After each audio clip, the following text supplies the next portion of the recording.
Hello from the Nest Centre in London. I'm John Luff and I head the Centre's foreign policy work. Thank you for being with us today. I'm joined by my colleague Nikolai Petrov, who heads our research on domestic political transformation.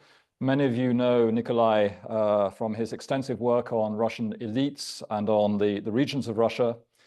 Somebody joked with me recently, he is the only person who can write interestingly about the Russian bureaucracy. Kolya, there's a big compliment for you. Our focus for today's discussion is on the latest developments in US efforts to bring the war in Ukraine to an end.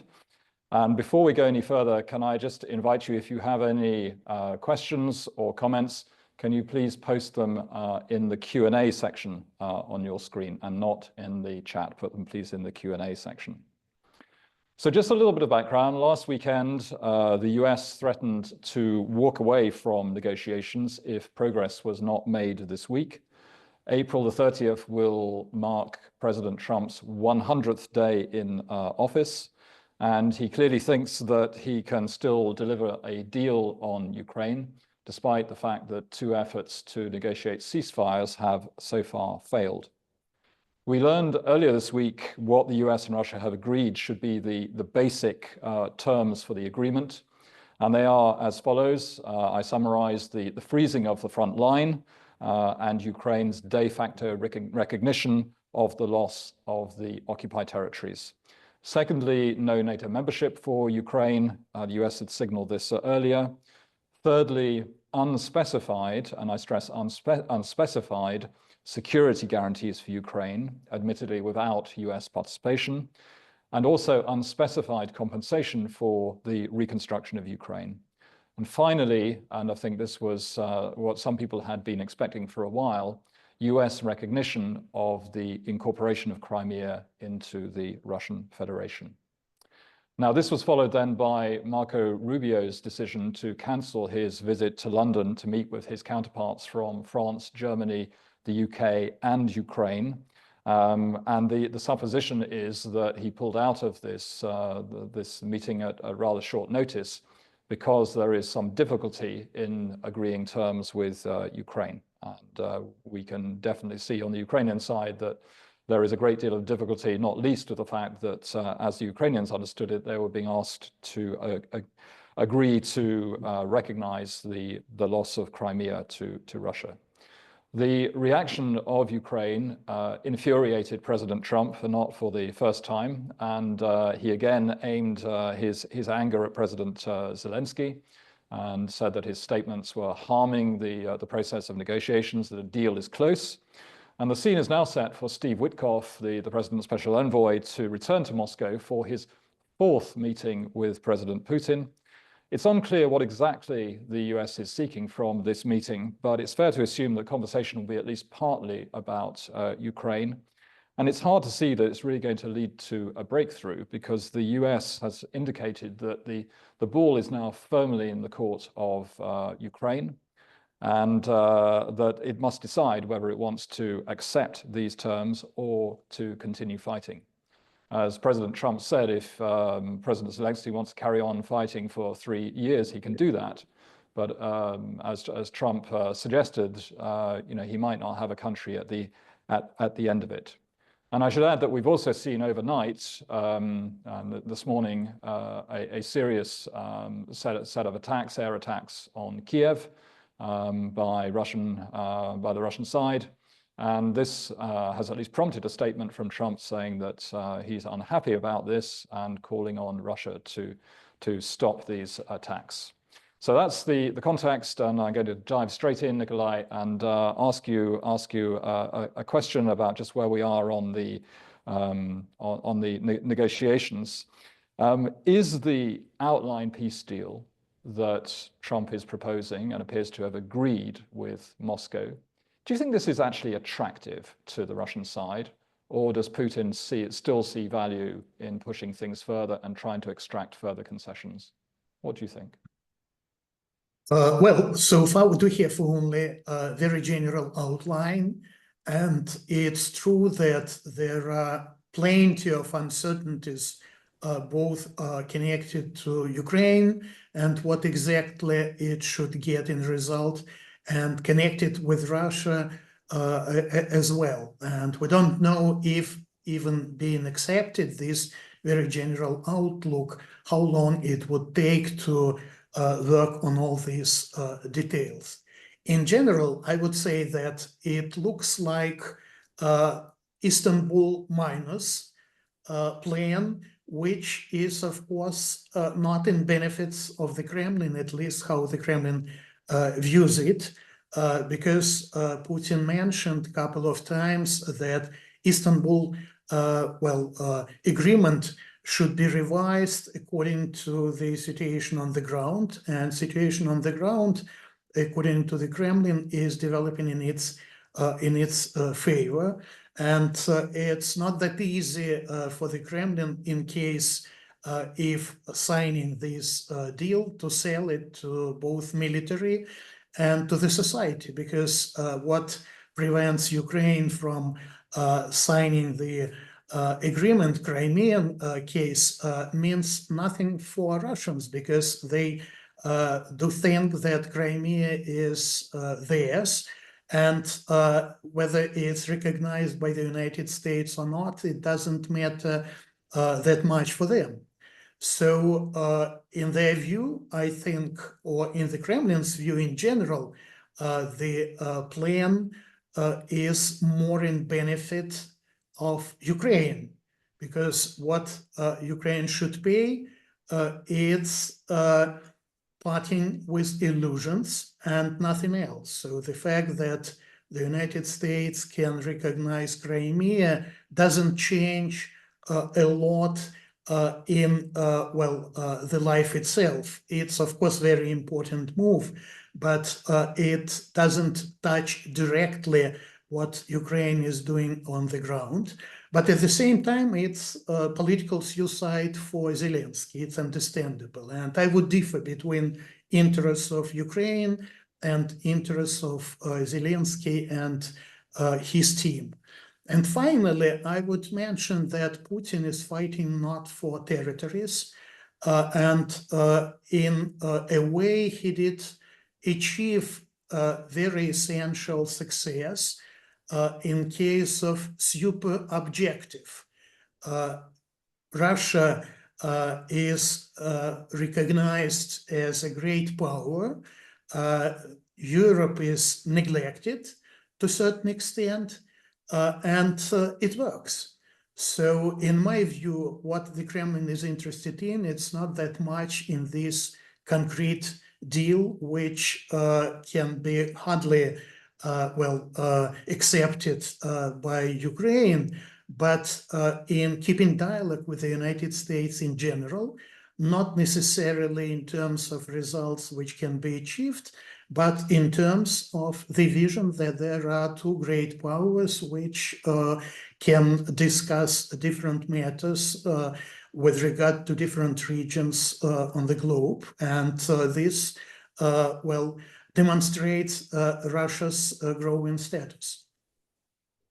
I like the term you use there, the sort of Istanbul minus, because when you look at least the outline that we've seen of what the Americans have in mind, there are absolutely no specifics there around the question of the size of the Ukrainian army, Ukraine's capacity to defend itself in future, and of course in the Istanbul negotiations, that was something Russia was actually very, very keen to limit. There's also no mention of how things might work in the Black Sea. I think there was some reference to shipping down the Dnieper River, but that was really about it. So what we're looking at really is just a framework agreement. But it would seem to me from the Russian side, they put a lot of hope in Trump's ability to persuade both the Ukrainians and Ukraine's European allies that this is the only game in town, so they need to agree to it. But if Russia ends up getting just effectively another sort of ceasefire with the promise of peace negotiations to follow, then that's not actually very attractive. And Moscow's indicated many times they don't want simply a freezing of the conflict. So if I'm thinking against that background, if now Ukraine turns around and said, well, look, we can't do this in this form, we need to negotiate further, we need more time. Let's say the US does choose to walk away. Where does that leave Russia? What then happens next? Does Russia have reason to be concerned about the US walking away? Not that much. In general, I think that Putin is bluffing partly because the deal is not in his benefit in general. This is how the Kremlin sees it. But they are not that much concerned with the possibility for the United States to walk out, to wash hands and to walk out. Although it would be more interesting for the Kremlin to keep the United States in the game, because the United States can, well, serve a kind of icebreaker, changing the general political landscape. What is really important for the Kremlin is to keep, dealing with the United States in general. That's why I would say all these moves we've seen, including the Easter ceasefire and everything else, is to demonstrate Trump that the Kremlin is eager to, sign the deal. And this is the opposite side, which should be responsible in case the deal is not concluded. And in general, I would say that we should look at goals of three leaders. And in case of Trump, I think it's clear that walking away is his major goal. Whether it's possible or not to get any easy deal, then it can be a bonus. But in general, the United States will leave from the Ukrainian war and will let Ukrainians, Europeans, and Russians to fix the problem without them. Putin's aim is to make Russia great again, and as I did already mention, it's going on, and he can celebrate certain intermediate victories. And Zelensky's aim, I think, is to keep in power in general. And that means that paradoxically, the absence of any real result is not that bad for each of these three leaders. Yeah, I mean, I guess if you use that framework, I understand the logic. I mean, I would suggest that President Zelensky actually has additional aims beyond staying in power, and the need and the very strong support still in Ukraine from what we see in opinion polls for continuing to defend the country's sovereignty. That is definitely still there. Now, the question of manpower, the country's staying power on the battlefield if the US withdraws completely its support, including intelligence, those are very serious questions. But it sort of seems to me that Russia can certainly go on fighting for a long time. I think we're all sort of agreed on that. But it's hard to see, nevertheless, how it achieves the ultimate objective Putin had at the outset of the war, to simply subordinate Ukraine. That doesn't seem to me this war is winnable in that sense. So it has the land corridor to Crimea. The NATO issue is off the agenda. Those are two big things. I agree about the recognition of Crimea. That for the United States is a big move, but it really doesn't change much in the Kremlin's position at all. But once you've got those prizes, in the case of the land corridor and NATO membership, surely it might be a good time to stop and then simply go back to negotiation. Yes, Russia didn't have a good experience after 2014 from their perspective, when the Minsk agreements, that again negotiated without the United States, were not a durable framework for achieving what Russia wanted at the time.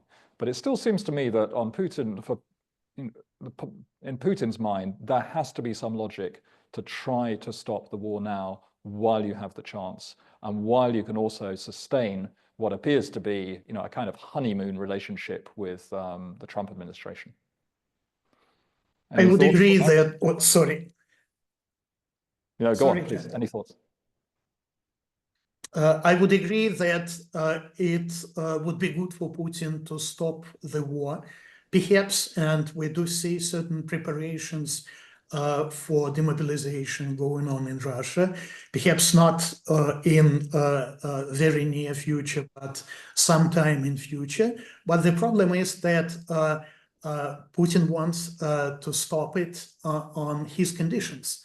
And that's the problem. And conditions offered by President Trump are different from what Putin has formulated several times. That's why I'm saying that in general, the deal is not in Putin's interest. It's in his interest to play with this deal, to play in negotiations, and to demonstrate his eagerness to make a peace, but not on these conditions. And Russia thinks that the war of attrition is in its favor, and this is exactly what we see last year at least.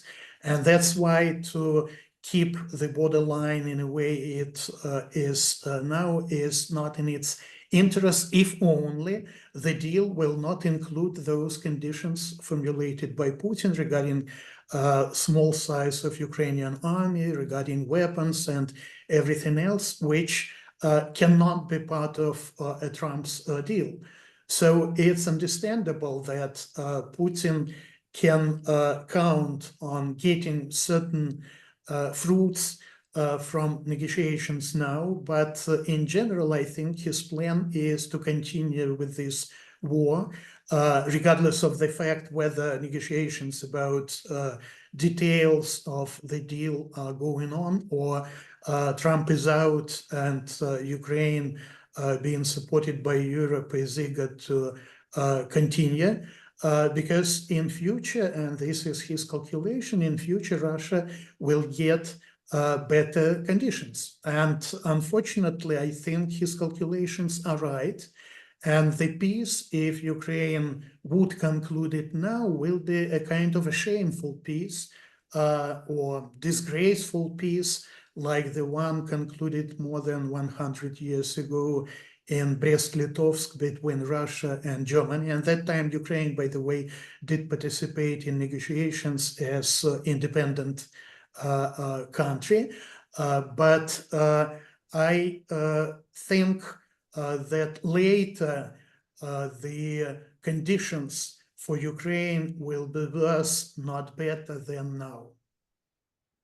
Yeah, I mean, of course, the Brest-Litovsk agreement, that was strictly tactical, and the Bolsheviks had a very strong logic for concluding that agreement in order to consolidate what control they had at that stage in Russia. But that's an interesting historical parallel. But tell me a little bit more what you think about the view among the elites and more broadly in society of the choice Russia faces at the moment. I mean, we hear anecdotally, at least, of a certain level of dissatisfaction in the Russian elites about the war, how long it's lasted, and doubts on the minds of some people about what it was all about in the first place. But society is, I think, a really fascinating question, because we don't understand, to my mind, that much about it at the moment. And there seems to be a large sort of passive element whose views are not really that well known. So how would you comment on just how the war is perceived, both by elites and society? Okay, so the elites, I would say that we should not think a lot about what tank engine thinks about where the tank should move. Where the tank will move, and this is defined by Putin, engine will serve it. And it doesn't mean that elite does not perceive the war in general. Of course, they are not happy with certain restrictions with the state, of Russia and prospects for future. but they are much more focused on their survival, and they are very much consolidated around Putin. And I would not think the position of elites is very different from position of Putin in general, or can prevent Putin from moving in this or that direction.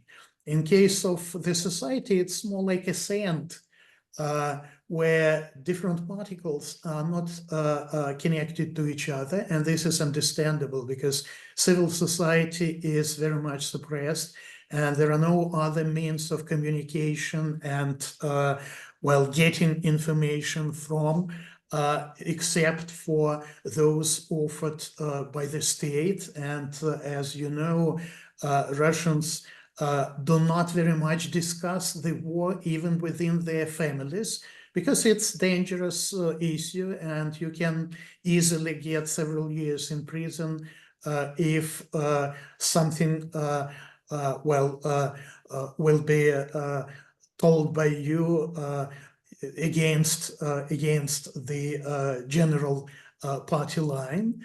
And this means that society, and if we look at different sociological pools, first of all, what we see now is a certain shift which has happened after negotiations has started. And I would say that it's more in favor of getting victory on the Kremlin's conditions than in favor of stopping the war by all means. And we know that there is the line of those who are eager to go to the army because they are sure that the war will not last for long, and thus they can get certain money for coming to the army, but without facing very serious risk to be killed, because it will take certain time to be trained, and the war will stop at the end of your training. And there is a similar perception, I would say, in well, Russian population in general. And we do see that the share of those who are eager to end the war but on Russia's conditions did increase, which means that from the side of the society, Putin doesn't have any limitations, but in continuing the war. What he does have is negative perception in case if he will stop the war without reaching those goals which were proclaimed by him on conditions, for example, offered by President Trump. Yeah, I mean, this is a very interesting point.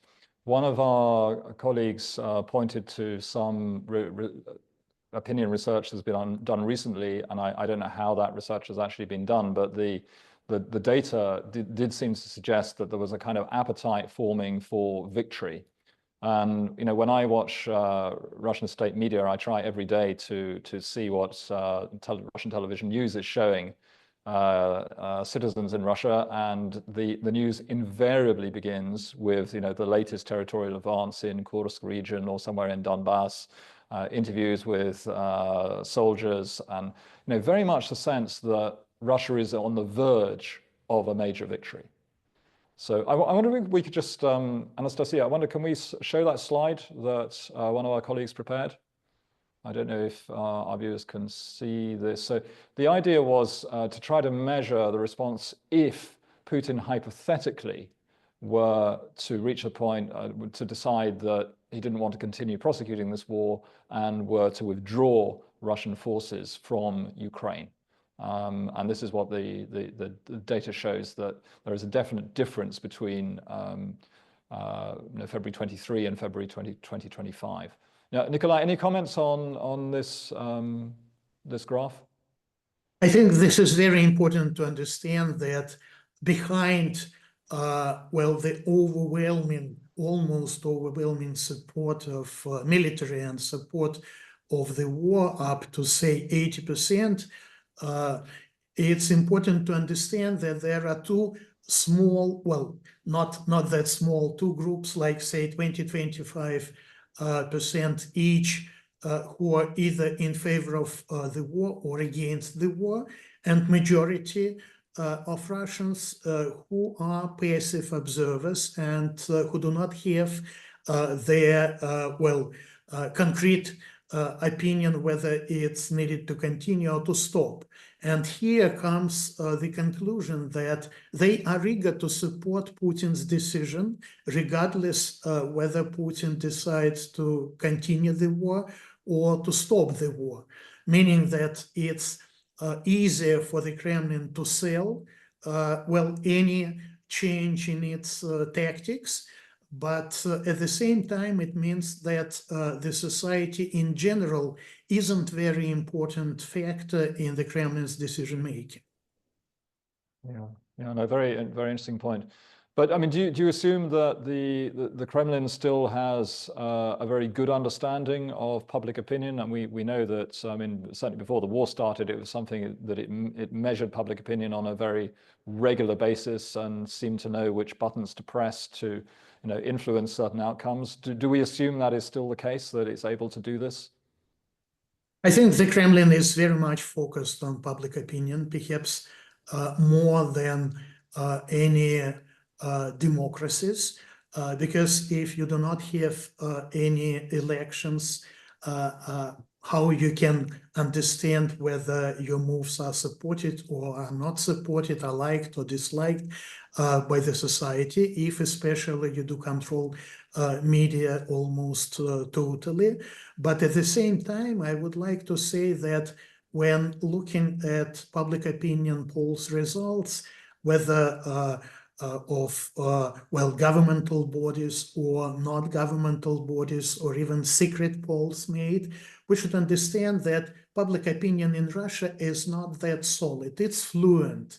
And it's not to say that it's entirely manipulated by the Kremlin, but it means that if the person is surrounded by information, capsule constructed by the Kremlin, then his or her ideas are coming from what exactly television or media are saying. And this means that public opinion is not independent variable. It's very much dependent from the Kremlin, although not necessarily immediately and in a very direct way. Okay, understood. We've got a couple of minutes left, Kolya, so I appreciate maybe just a short answer to this one. But what's happening in Belgorod region? The Ukrainian incursion into Kursk region was a considerable embarrassment for the Kremlin. Did the authorities in Belgorod region just not take adequate precautions? It does seem that a section of the Ukrainian army is on the territory of Belgorod region as we speak. I think it's not that much connected with Belgorod authorities, and we should understand that if there is territorial defense in Ukraine, and it's a very important part of Ukrainian army, in Russia it's different. And although these border regions do have a kind of territorial defense, it's pretty small. And there is only a border guard which is responsible for protecting the border. And this means that any army operation, if only Russian army is not prepared, cannot work well, at least in a short while. And this means that you cannot protect the border, which is 2,000 miles long.